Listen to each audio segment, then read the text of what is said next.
Baik, bismillahirrahmanirrahim. Assalamualaikum warahmatullahi wabarakatuh. Berjumpa lagi dengan pelajaran kimia kelas 11 pada bab yang ketiga tentang laju reaksi. Video yang pertama atau part yang satu itu tentang yang namanya teori dan pengertian dari laju reaksi. Sebelum kita bahas laju reaksi, apa itu laju reaksi, kemudian persamaannya, faktor-faktor yang mempengaruhinya. Yang pertama, laju reaksi. Dia memiliki yang namanya satuan konsentrasi.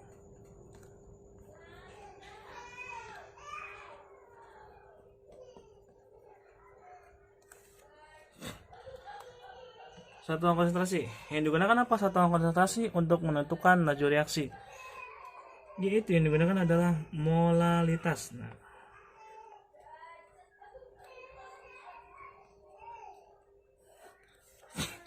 Molaritas. Kenapa molaritas? Karena untuk menentukan persamaan laju reaksi itu menggunakan namanya molaritas. Apa itu pengertian dari molaritas? Molaritas itu adalah jumlah mol zat larut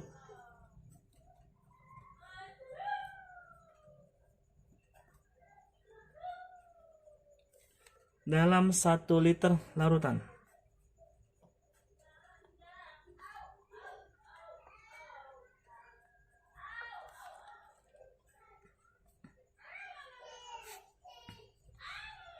Nah, ini dia molaritas, jumlah mol zat larut dalam 1 liter larutan. Kemudian, bagaimana kita untuk menentukan molaritas dalam suatu larutan? Yang pertama, itu menggunakan yang namanya M, molaritas ya. Itu bisa dilambangkan dengan buka kurung dan tutup kurung sikut. Itu rumusnya M sama dengan mol dibagi volume. Volume di sini itu dia satuannya liter. Atau M di sini menggunakan yang namanya M. Itu nanti molaritas itu ada lanjutannya pada kelas 12 ya, tentang yang namanya sifat koligatif larutan. M sini gram per ml dikali 1000 dibagi volume. Volume di sini itu mililiter. Oke. Itu mililiter. Ini rumus tentang molaritas. Nah, oke, selanjutnya yang kedua. Kita masuk ke dalam yang namanya pengertian. Pengertian laju reaksi.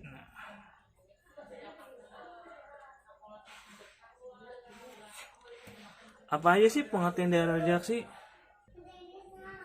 Baik, yang pertama itu ada laju berkurangnya konsentrasi reaktan dalam satuan waktu. Kemudian yang selanjutnya ada laju bertambahnya konsentrasi produk dalam satu waktu. Ketika dia produk berarti dia bertambah. Ketika dia ada reaktan, dalam reaktan berarti dia berkurang. Atau secara tidak langsung, laju reaksi adalah kecepatan, baik itu cepat atau lambat dalam proses hasil reaktan dengan hasil produk dalam satuan waktu. Itu pengertian dari laju reaksi. Ketika dijadikan tabel,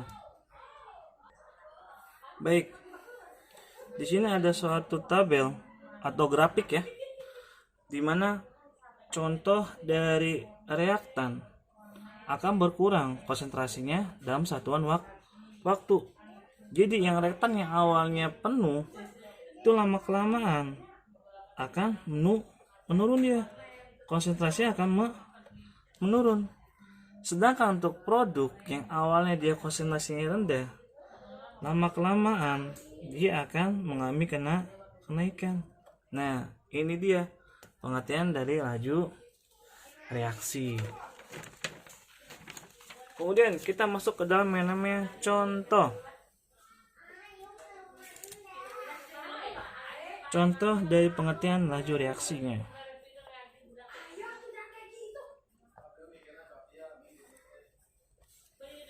Di sini ada suatu reaksi nitrogen. Nitrogen N2 ditambah H2 hidrogen menghasilkan NH3. Kemudian kita setarakan ya reaksinya. Di sini N-nya 2, di sini N-nya 1. Berarti di sini kurang 2. Kita kalikan 2. Kemudian di sini hanya berapa? 3 dikali 2 6. Berarti sini 2. Berarti kurang apa? Kurang 3. Oke, berarti 3 kali 2 6. Ini juga hanya 3 kali 2 6. Berarti sudah setara. Kemudian kita tentukan nih mana reaktan, mana produk. Yang ini nih. Nah, oke. Ini produk.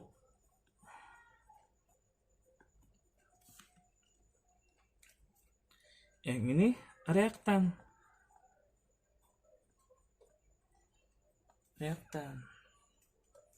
Kemudian dapat disimpulkan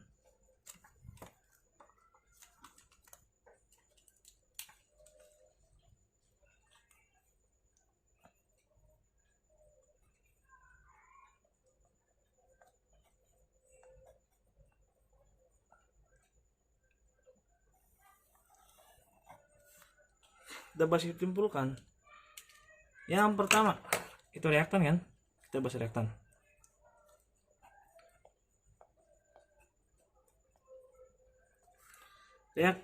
reaktan ketika dia senyawanya dia termasuk reaktan, nanti M-nya itu apa? Molaritasnya itu akan dia bernilai positif. Kenapa positif? Karena dia berkurang.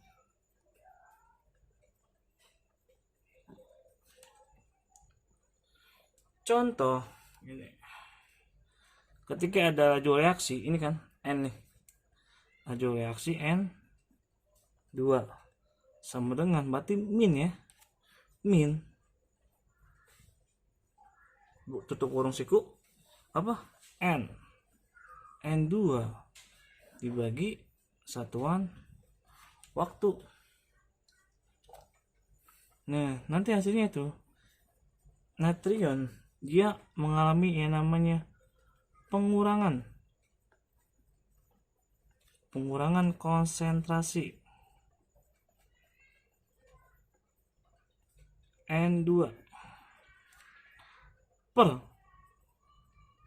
satuan waktu. Nah, kemudian di sini kan ada dua unsur ya, N dan H. Ketika nanti ditanya laju reaksi dari H2 itu min lagi konsentrasi H2 dibagi satuan waktu. Itu nanti hasilnya sama ya. Dia mengalami yang namanya pengurangan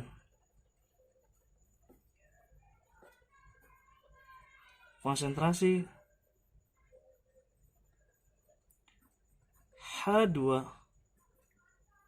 per satuan waktu. Nah, sedangkan ini kan untuk kelihatannya M-nya itu molaritasnya akan berkurang dan menghasilkan negatif. Sedangkan untuk produk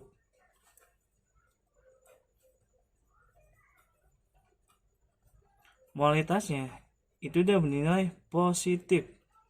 Kenapa positif? Karena dia akan bertambah.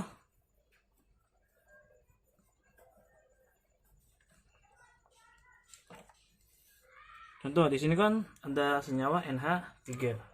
Berarti kita ketahui laju reaksi dari NH3 itu sama dengan positif dalam molaritas NH3 per satuan waktu.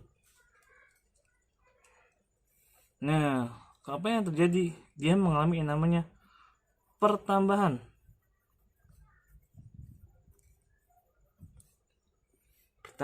konsentrasi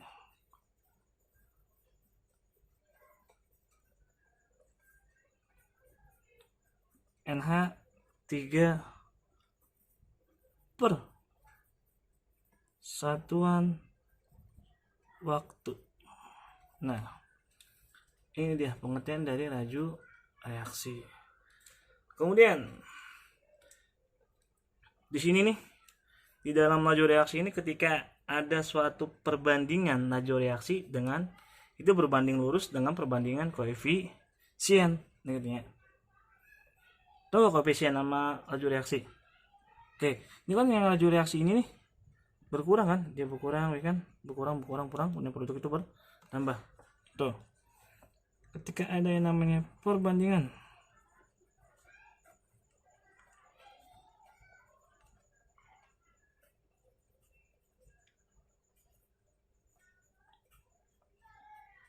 laju reaksi itu sama dengan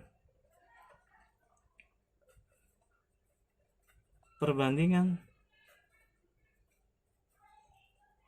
koefisien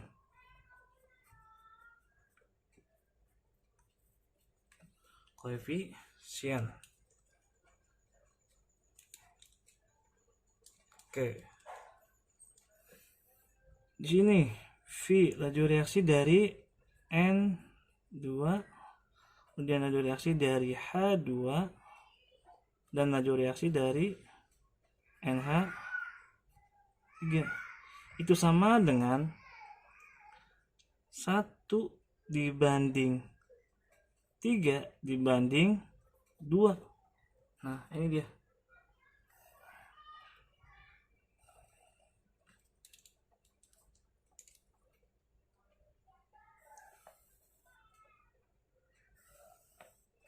Nah, perbandingan laju reaksi itu menentukan atau sama dengan perbandingan koefisien.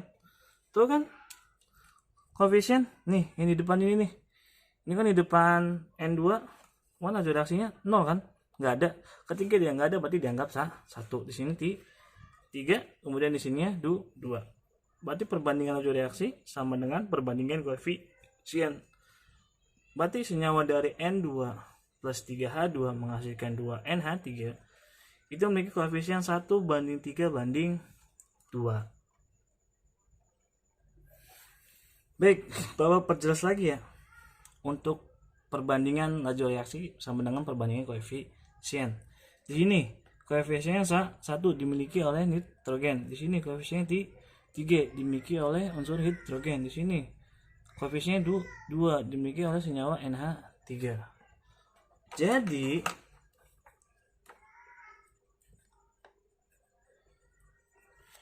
jika salah satu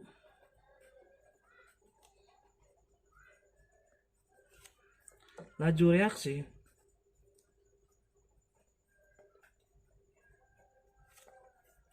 senyawa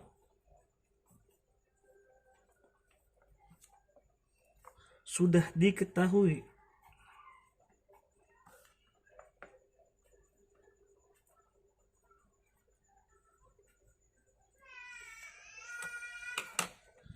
maka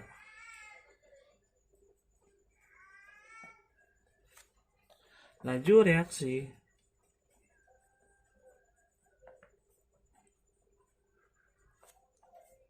senyawa dapat kita ketahui.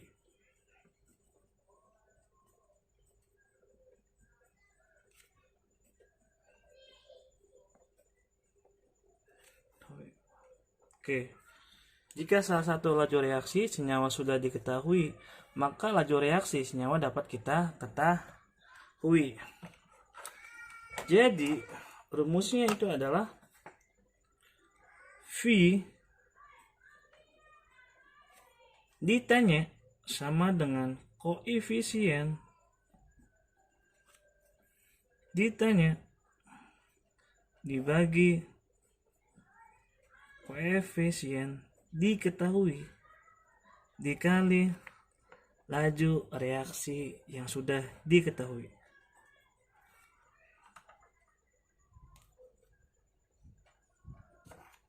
Ini dia rumusnya.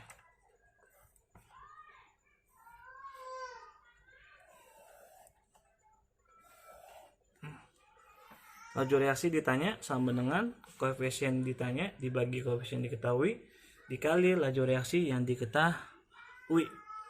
Ini dia rumusnya. Oke, langsung kita masuk ke dalam yang namanya contoh soal dari pengertian laju reaksi. Yang pertama, jika pada suhu tertentu laju peruraian dari senyawa N2O4 menjadi NO dan O2 adalah 3,0 kali 10 pangkat min 4 mol per liter per sekon, maka laju reaksi pembentukan O2O atau NO ialah, yang pertama kita buatkan dulu ya senyawa atau persamaan dari N2 dan O4.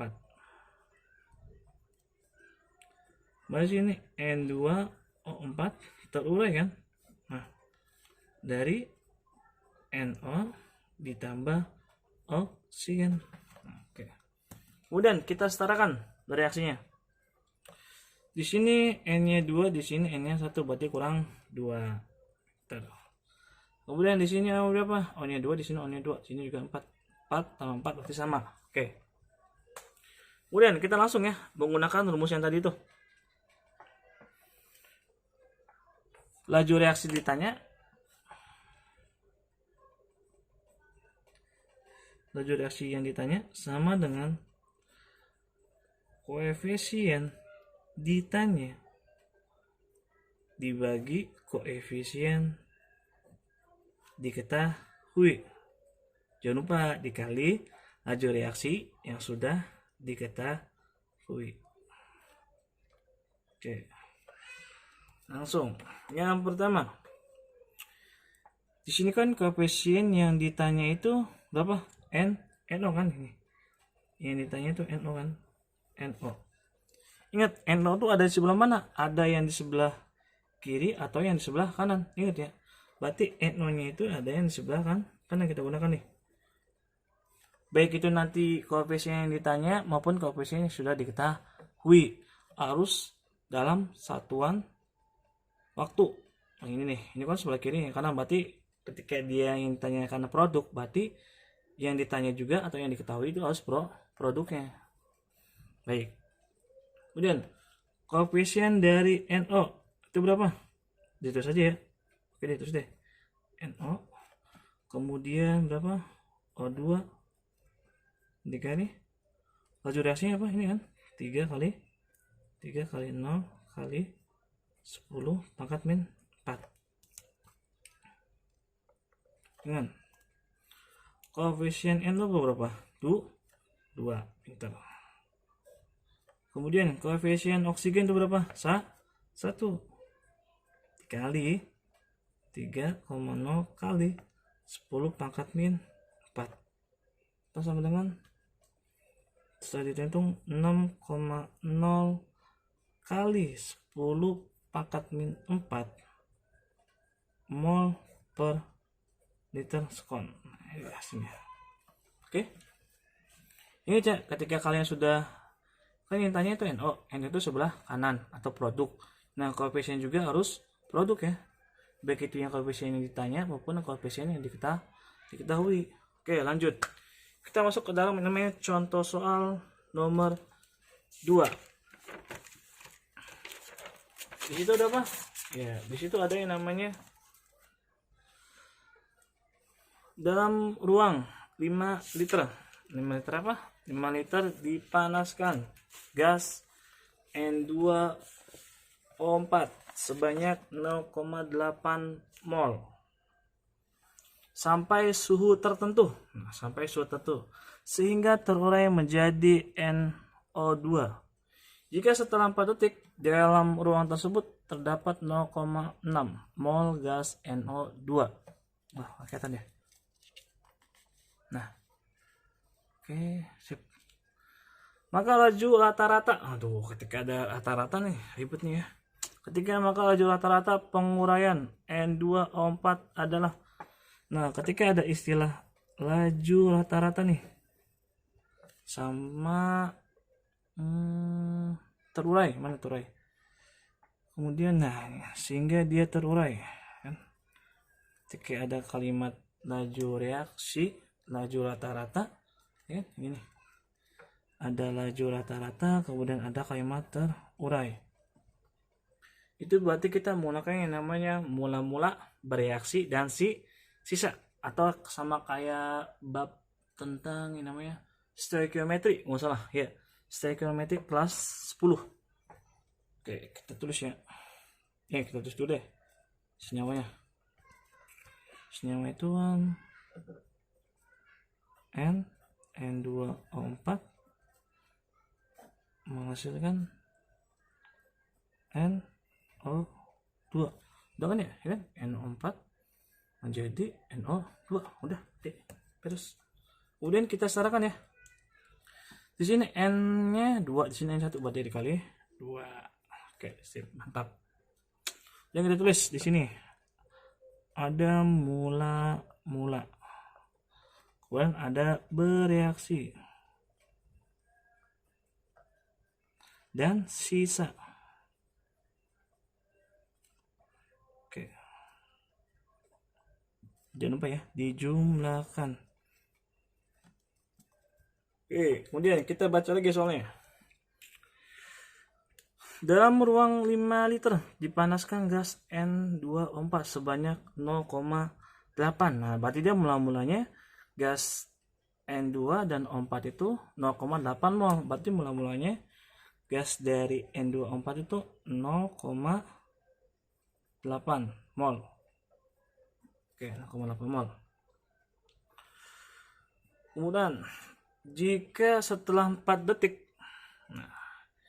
jika setelah 4 detik dalam ruang tersebut terdapat 0,6 gas NO2, berarti dia sudah bereaksi ya, berarti menghasilkan yang ini nih, ya 0,6 mol gas NO2, berarti sudah bereaksi, berarti dia ini nih sisa, karena NO2 sudah bereaksi, berarti sisa, benar, sisa. Berarti sisanya berapa dari NO2 itu 0,6 mol. Kemudian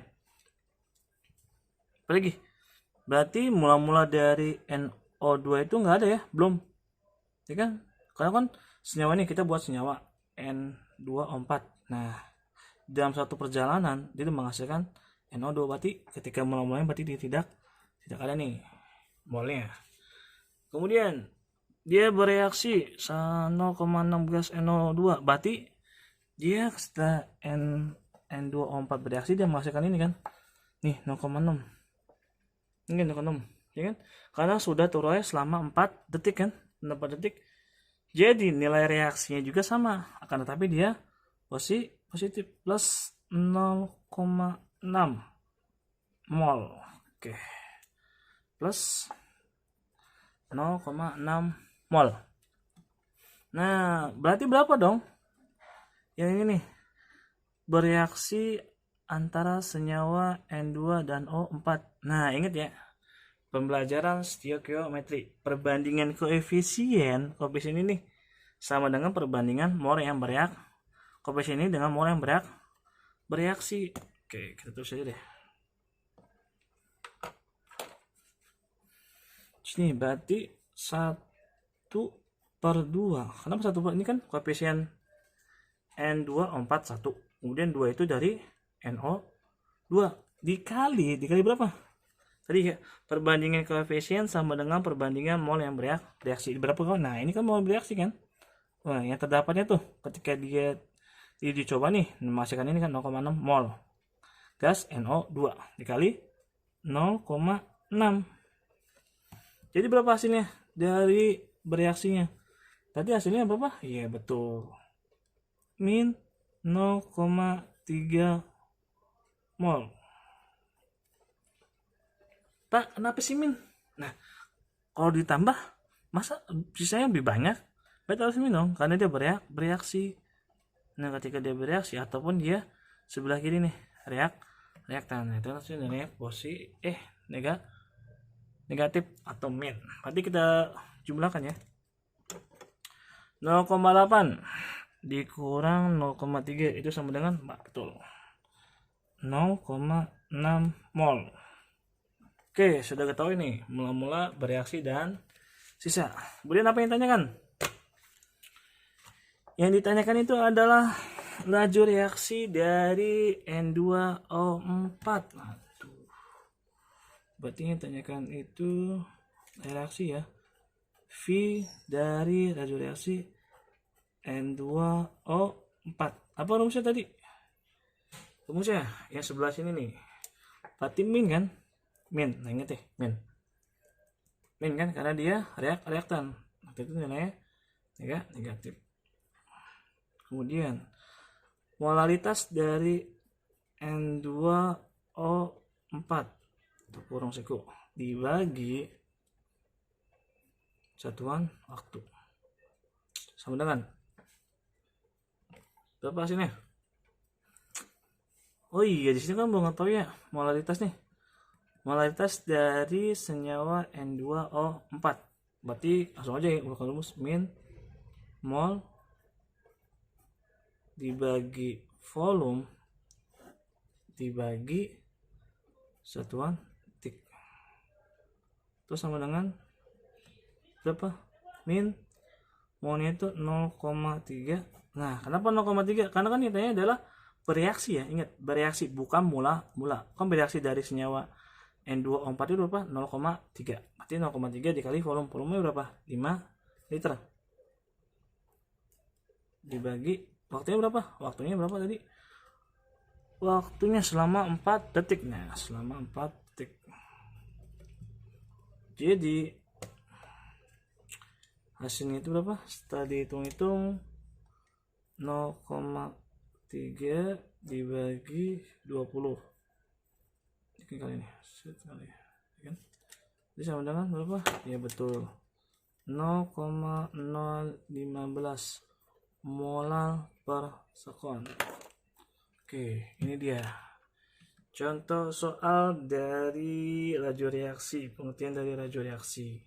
Oke, yang bertanya itu ketika dia ditanya koefisien, ketika koefisien sudah diketahui, langsung ya gunakan laju reaksi ditanya sama dengan koefisien ditanya dibagi koefisien diketahui dikali volume atau laju reaksi yang diketahui.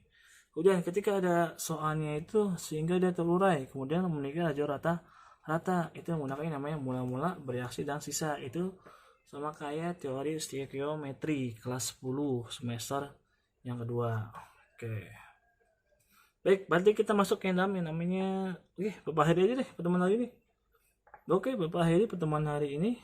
Kalau kurang paham boleh komen di bawah video. Jangan lupa subscribe, like, dan share video ini. Bapak akhiri pertemuan hari ini. Bila taufiq wal hidayah. Wassalamualaikum warahmatullahi wabarakatuh.